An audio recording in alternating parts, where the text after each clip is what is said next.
Sorry kung sakali man minsan hindi nyo kami malapitan financially. Hindi ibig sabihin nun na hindi ako maaasahan or madamot kami.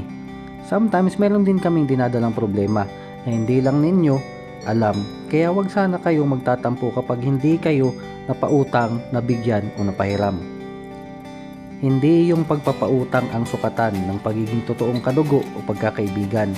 Maraming reason, maraming pagsubok ang pinagdaraanan ng bawat isa sa araw-araw. Kaya sana maging sensitive tayo. May kanya-kanya tayong laban na hinaharap at haharapin pa. May pinag-iipunan din ako.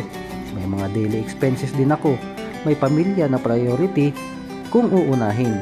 May utang din naman kami na unti-unti pang binabayaran. Kaya baguhin natin yung toxic Filipino trait na ganyan. At wag din pala desisyon sa buhay ng iba. Hindi kami mayaman at sadyang pinaglalaanan at pinag-iipunan namin ang bawat bagay na nais naming makuha o makamit.